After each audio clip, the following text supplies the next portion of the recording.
Hello, welcome to PlayStation Access. My name's Nathan, and today I am here with Holly. Hello, everybody. Holly, we're back with a game which we were very excited about last year. We've got brand new gameplay now. This is Biomutant. And it has come a long way.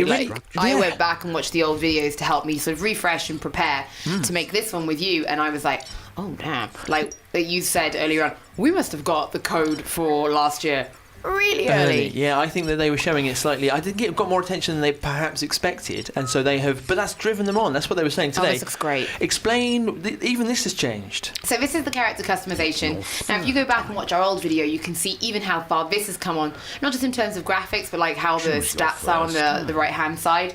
Almost completely different in the way it looks. And I still like that you can completely you get your DNA strand, and then you can completely customize the look, and then also the statistics of your Biomutant, and they're making him a disgusting colour as well. Yeah, and they've also they've added a randomizer as well, so you can just go completely crazy looking if you want to. But like if you were super intelligent, you've got a really big head. Yeah, which our guy apparently does.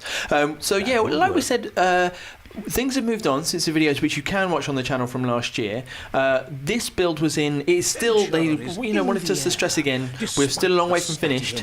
We're still in alpha. But we are getting there. We captured this on a PlayStation 4 Pro.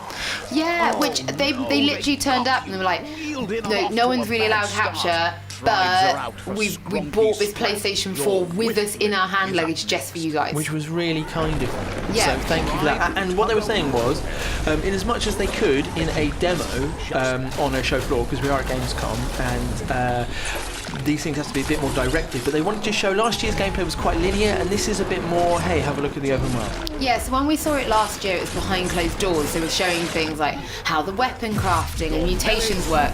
But because those are so ridiculously vast, those sort of things are locked out, so this is very much a gameplay demo. This is what, if you came to Gamescom, you would have played this build. So when think about it, you've got, 60,000 people come here? Yeah, now imagine most people pick up your demo, and it's like, well, how does it...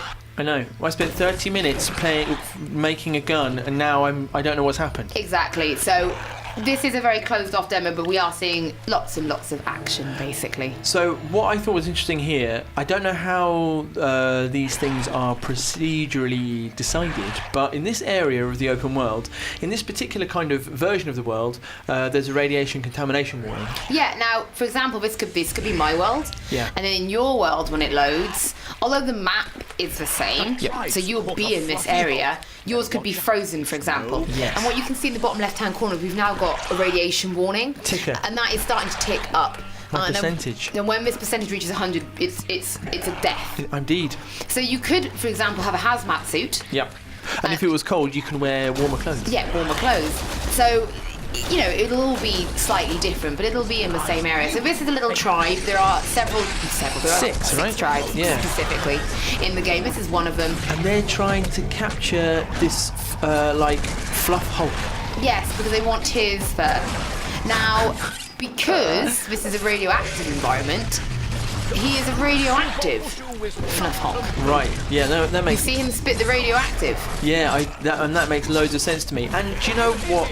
I would say, genuinely, watching last year when I saw this game, I was like, aesthetically, what is happening? It doesn't quite know what it's trying to deliver, right? It's cool, but it doesn't know what it is. But I think if anything, it's like one of those lessons of, and I've read a lot about game development, I've talked to a lot of games developers, and a lot of the time, it's only when things come together. There's that kind of faith that all the things you think are going to come together are coming together.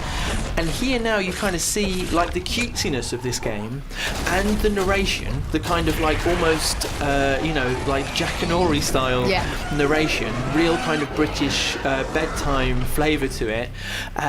And on all the kind of the cutesiness of the tribes and the kind of playfulness of your weapons, I'm beginning to kind of see how it coalesces into like a style which they have described to us in the meeting today, and I think maybe based on kind of what Rob was saying last year. But like a Ratchet and Clank crossed with DMC, crossed with like Arkham Asylum. Yeah, so the DMC stuff comes in. This is a little bit about the weapons again, which isn't, you don't see it in detail as much in this video, but you can see that you're packing 2 weapons. It's completely seamless as you switch between them, and it's very much about juggling, getting characters up in the air, stunning them, switching your weapons, and pulling out combos DMC style. Yeah, with and it's that smooth. With a gun, right? Like With a you're gun. also kind of switching between melee and ranged. So here we are finding like a special weapon. Yes. So obviously you're crafting weapons, but there are certain weapons that have certain functions. And this one is called, is it like a clonk fist? This is a clunk fist. Now, what this particular one does is that you can charge it up and use it to break doors. Yeah. And as you progress in the game, you can then upgrade it to bust up bigger doors, which they've kind of just done for the sake of this demo. I really got the kind of ratchet and clankness of, you know, like the over-the-top physical weapons this time through. But it's got this weird grittiness to it. Yeah, it really does. But it's obviously not. It's not like aggressive or nasty. But it's much darker than what a Ratchet and Clank would do. Yeah, it's like Mad Max. Yeah. But Now, with fluffy toys. so here's the Arkham bit. So you see, obviously, when they're charging, Okay. it's that chance to dodge and parry, a little bit like Batman. Right, group combat style. Exactly. So that to them was kind of the Arkham flavour. Compared to the group combat that we saw last year, this looks so much just kind of cleaner, and everyone's kind of more distinct, and like I have a better idea of what's going on. Interestingly, in the last, when I was reading through the comments, the big one from a lot of people was that frame rate. And actually, when you go back, you can see it stutter and struggle. They've come a long, long way. And even they, when we saw it, they were like, we've still got a long way to go, and we are still working. But Exactly. it's so different. Yeah, of course it is. Yeah, and we won't make any promises for the final game. You've got to watch it, kind of decide for yourself. But yeah, like they said, they're still months away from release. So to give you some idea, it's 4x4 kilometres map, and that's just above ground. And so if you can see it, you can go there. You're obviously a tiny little creature, so actually getting around can really, really take some time. Yeah. Now where we are in the map now, this would sort of be, you'd have to do several sort of quests. I think we're popping a mutation. That's why I've interrupted. Yes, we are. So, so this quest is just, you wouldn't necessarily get here straight away when you were playing, but it's because it's a special demo build. So mutations, you are a biomutant, unsurprisingly. Yeah. You've got the biomutations, which are the physical manifestations. Like this one. This is a mucus bubble, where you can have a giant mucus bubble which can help you traverse areas, protect you from fall damage and stuff, but also you can wrap up enemies. And what the guy who was demoing it for us today was trying to do was, you can launch enemies off if you have them on the right side of the bubble when it pops, they will be flung away, and you're trying to get one in the oil. And I think that does happen later in the fight. But yeah, explain to us how kind of the mutations work on your character overall. You have like a certain number and you can swap in and out. Is that right? So you've got the bio, then you've got psi. So Right. think of these like X-Men powers, the powers you can't necessarily see. Gotcha. Like telekinesis. And then there's the bionics. Okay. So you've got bionics as well. And they're all sort of found and unlocked in different ways and places. Okay. And they're upgradable, and there's some crazy I heard that stuff. the tribes, maybe that was more to do with weapons, that the tribes have got certain things which if you investigate their storylines, you will get from them. Yes, they have special weapons, and they can range from shurikens to boomerangs. Oh man. Yes, so they also have some special weapons that can be worth, doing their quests and getting to know the tribes, try and get those weapons. So like another bio one, for example, is like and we saw this in our other gameplay, is that you can grow these like mushrooms, and you can use them to bounce on to reach places maybe you couldn't have reached before. I do remember that. They were like, if you team that up with the bouncy mucus, you can really like double your height. And that was kind of when when something else fell into place when I was watching the demo today, and they were kind of saying like, we want to make it so that, I don't know how far the ambitions for this go, so I don't want to overspeak on their behalf, but like in that way of Just Cause or Dishonored, but obviously a bit more playful and a bit more playground, they want to kind of give people physical tool sets to just kind of experiment with and mess around. I'm not really sure. Yeah, I mean, it's all a little bit crazy, and how you mix up your weapons and your combos all make a big difference, and your mutation powers.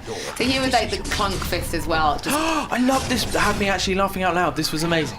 It just shows just the playfulness of the game and what they're doing. So what the attack that he's about to pull out in a second, he's just going to be jumping around, hammering these little guys. Yes. So this is the wushu. So every weapon has like a wushu, which is like its super mode. So this is the clunk fist, where you basically just pummel them into the ground.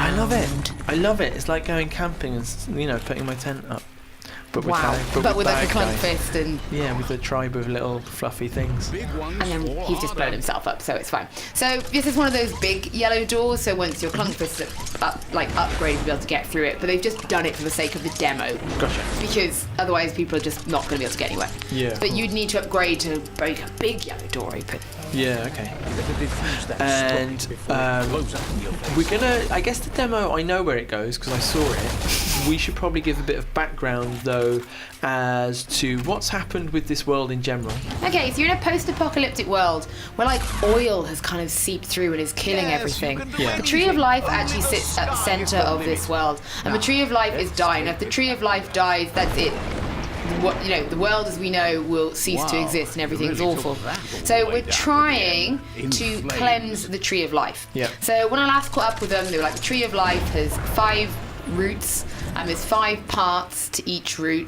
Oh, And wow. if you cure them, so curing an entire root, Yeah. one of the 5, Yeah. gives you a 20% chance Yeah.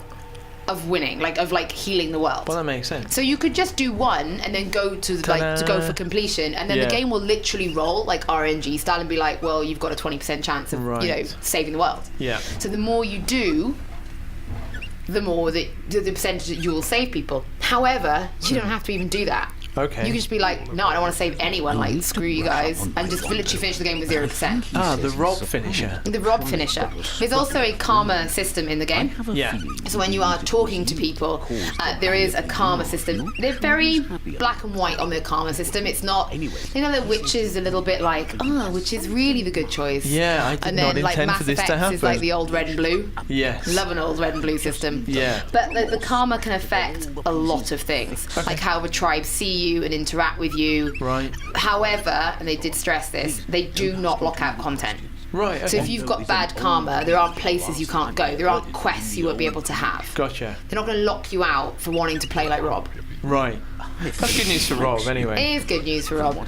I love all these little creatures. Yeah, this character was cool. Did we go on his quest? I couldn't. We do. Right. So again, the quest we're about to do is actually quite deep into this character's route. But again, they've cut it for the sake of a demo, so it just makes sense for people on the show floor. Yeah. And for you guys watching at home, because as much as I'm sure you're enjoying this, you probably wouldn't watch 4 hours of us. I Actually, you wouldn't might watch do. that. Actually, you might do. So here we are in another area. So like when we had the radioactivity, Yeah. now we've got low oxygen, and as you can see, this is now decreasing. So obviously, if we're out of oxygen, we're going to die. Now they've said this is decreasing actually really quickly, and they said they were being kind in this demo. So Oh, wow, the okay. difficulty and whatnot in this demo is shifted slightly to obviously help people on the show floor. So this little guy is like a master engineer, and we have got a special vehicle that helps us in these no oxygen zones, Right. but he needs a special part for it, and that is what we've gone to collect. I see. So now that we have the special part, Mate, that no oxygen zone was no joke. we can come here and finish crafting it. I saw, and what I did pay attention to, I really wanted them to choose the duck hat, and they didn't. But they have only allowed the helmet area of this mech to be customizable. But in the full game, all of it is customizable. Oh, like, and again, if you go back and watch some of their old trailers and see some of their old screenshots, you can see different examples of what's been created. Yeah. But again, they were They like, don't people want will just people- spend forever. Yes. So let's just talk about how interactive this kind of is. So it's run off oil, like the oil that seeps through the world. Yeah. So they will suck up the oil and it will fill the little canister. So that's your kind of on-the-go fuel. On-the-go fuel. As you can see, I think what do they call them, squibs? Maybe squiffs. Squiffs. I can't remember. These really, really adorable little raccoon things that are living in your backpack. Yeah. Now, again, for the sake of, I guess I'm like a broken record, for the sake of the demo, they've sort of Simplify. simplified it a little bit. But these little things can be shot out Yep. as bait. Yep. Bait against these, muck puff. Again, the cuteness contrasted with the post-apocalypticness. I'm still getting used to it. So now that the little raccoon things are out there, the muck puffs are all chasing, which means we can get behind them. Now what you'd be able to do in the final game is also suck up the muck puff Right. and have them in your backpack, and they'd do something else. But that guy who's fixed your mech, Yeah. he also wants you to collect them. like Pokemon style. Oh, I see. To go collect all the little monsters. But again, we know that's not something Just we're doing hoover here. everything. So we did a little bit of hoovering there. But you can't see them in the back. Because we're not. It's, That's not what we're doing today. That's not what we're doing today. But yeah, this is like, now you can traverse this world. And I said, like, to go this kind of distance, it's going to take you a really long time. You're like 1 meter tall in a 4x4K world. Yeah. So you need these kind of things to help you traverse. Yeah, they were talking about the scale of the world and how long it will take to get around it, and also we are about to come up against one of the biggest things in the world. See him snacking on the Tree of Life roots? Yeah, he's a snacky boy. There are 5 snacky boys. Well, now. Well, when I was talking to them before, it's not necessarily, they've hinted at, always a snacky boy making the roots sad. We should say world eater, because these are the things which are devouring the roots of the world tree. Oh, look at him, he's a nasty boy. He's horrid. He is really horrid. A jumbo puff. A jumbo puff. And now we've been eating too. And I really like the mechanic here of again we weren't playing it, and at this point now we can just go, we're definitely not the ones playing. So I mean, they do better than us, but also they didn't do as well as they expected. But the reason that tongue came out is because the squifts were being fired really as bait to and then once he sticks his tongue out to eat them, then you can get in there and do some damage. Yeah, like you snap his tongue back at him. Poor squifts. I mean, he's kind of horrible. The jumbo puff is, He does look a bit fluffy though, doesn't he? He's beyond cute. Look at that, just tear that building down. Yeah, I was really enjoying the kind of... but they were also talking about like moving him around the world. Kind of like impacts if he gets too close to certain items, he might start using them against you. I think we're going to see that. I think we do see that a bit later on. So you've even got to think about where you're manoeuvring. Steer him away from the electrical there it is. cables. Now he's got an electric whip. So that's what you wanted, wasn't it? No, the answer's no, we didn't. No, that we did not. So now he's just being a whippy boy. Yeah, and it's not great. And again, like I couldn't tell whether for demo purposes the difficulty of this boss had been turned down, but it seemed really tough anyway. Well, they kept saying, "Oh, we've made this be easier for the demo. We've made this easier for the demo," and then he got his ass kicked. And I was watching this, I was like, "It's quite tough." Oh, one of the points they made though, which is why it's good in a way that we've seen a defeated screen, is that you pop back in at this, like not at the beginning of the boss, but at the stage that you left the boss. A bit like a phase change. So if you'd gone to phase 2 or 3, you'll come in at phase 2 or 3, which quite frankly, someone like me probably needs. I appreciate it. But he's back there being a whippy boy. Yes, he is. Yeah, that moor is really unpleasant. I like kudos to Biomutant. That is like right on the whole. I'm still getting my head around the whole style. Right. Oh, the helmets come off. Yeah, so now we're suffocating again. This is a low oxygen zone. Oh man. So now not only against the clock, I did not realise this when we were watching. Yeah, so now we're choking as well. Right. So it was so we best fire those small animals as quickly as we can. Oh, the poor small animals. Stamp on the tongue. Now set him on fire. Do the rockets. They also made a mention that the mech suit, they wanted to feel as good in combat as it does when you're not in it, because they pushed like that DMC, that slick combat. Right, yeah. So they pushed it when you're in the mech, it's that same kind of combat combo system, and it should feel just as good. I have only just remembered that this whole bit of the game happened. Yes. Look at my poor squiff. We are now inside, along with all the little animals that he's eaten. Unfortunately, this is a failure, isn't it? This is a death screen.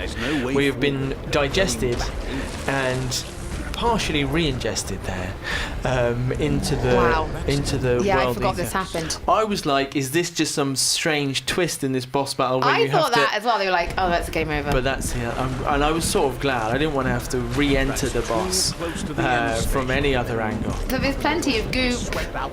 Yeah, this is a really kind of unpleasant part of the boss battle. Again, like trying to use the mutation there, the biomutation, that was like a little bit of mucus bubble, but didn't quite work. I guess at this point we're trying to smash the heart from the inside. Yes, from the inside. It reminds me of an old God of War boss battle from years and years ago. I was going to go with Lord Jabju, but I can't remember who it was. Was it Gaia? I don't know. I don't want to spoil anyone for who hasn't played the really, really now.